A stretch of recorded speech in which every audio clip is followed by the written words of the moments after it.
ဒီနေ့တော့ကျမကထူးထူးဆန်းဆန်းဟင်းလေးတစ်ခွက်ချက်စားမှာဖြစ်ပါတယ်ရှင်။အဲ့ဒါကတော့ကျမအတွက်တော့ထူးဆန်းနေပေါ့နော်။အားလုံးအတွက်တော့မသိဘူးပေါ့။ဘာလို့လဲဆိုရင်ကျမကပထမဆုံးအကြိမ်သူ့ကိုချက်စားတာဖြစ်ပါတယ်။ဒါပေမဲ့အရသာလေးကအရန်ကိုမှကောင်းပါတယ်ရှင်။ဈေးထဲကအခုချိန်ဆိုရင်အရန်ပေါ်တယ်ပေါ့နော်။ဖယုံသီးအကင်းလေးတွေဖြစ်ပါတယ်ရှင်။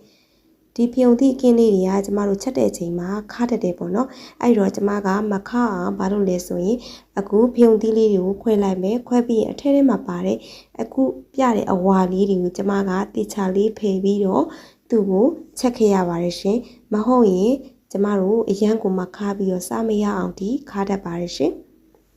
ဒါလေးတွေကျမဖယ်လိုက်တယ်ပေါ့နော်ပြီးရင်တေချာလေးကျမကစားလေးနဲ့ရေတေချာစိမ်ထားမယ်15မိနစ်လောက်ပေါ့နော်ထုံးစံအတိုင်းပဲအခုဆိုရင်သူ့ကိုစားချက်ဖို့အတွက်ကြက်သွန်နီတစ်လုံးလေးပြီးတော့စီချက်ပါမယ်ရှင်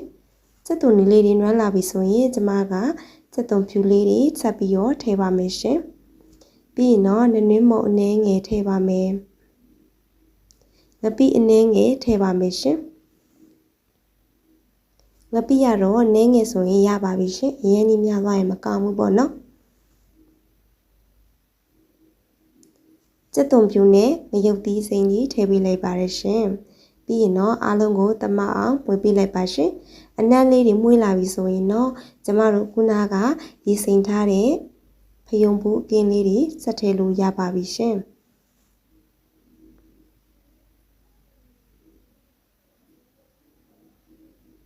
ဒီဟင်းလေးကပထမဆုံးဆိုပြီးမြဲကျမတို့တော်တော်ကိုကြိုက်သွားတယ်ပေါ့နော်နောက်တစ်ခါတော့ထပ်စားခြင်းလောက်အောင်ကောင်းပါတယ်ရှင်ကျမအရင်စားတဲ့နေရာဆိုရင်ထမင်းတော်တော်ကိုကုန်ခဲ့တယ်ပေါ့နော်ခါတိုင်းထပ်ပို့ပြီးတော့စားကောင်းခဲ့ပါတယ်ရှင်ပြီးရင်တော့သူ့ကိုမှွေပေးလိုက်ပါမယ်အရသာဆက်ထည့်ပါမယ်ရှင်အရသာအနေနဲ့စားဟင်းခတ်မုံအနည်းငယ်ထည့်ပါမယ်ရှင်ပြီးရင်အားလုံးကိုတမအောင်မှွေပေးလိုက်ပါရှင်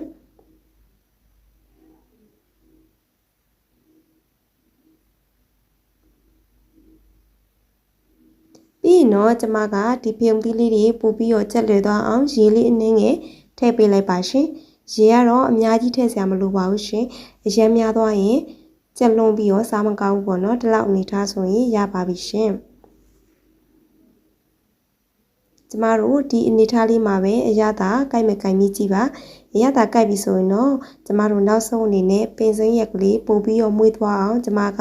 ထည့်ပေးလိုက်ပါတယ်ရှင်အခုဆိုရင်တော့အားလုံးစားလို့အနေထားရပါပြီရှင်ကျမဗီဒီယိုလေးကိုအဆုံးထိကြည့်ရှုပေးရတဲ့အတွက်အားလုံးကိုကျေးဇူးတင်ပါတယ်ရှင်အားလုံးပဲကိုယ်စိတ်နှပြချမ်းသာချမ်းသာကြပါစေလို့ကျမကဆုမွန်ကောင်းတောင်းပေးလိုက်ပါတယ်ရှင်အားလုံးပဲနောက်ထပ်ဗီဒီယိုတွေမှာဆုံကြမယ်နော်bye bye see you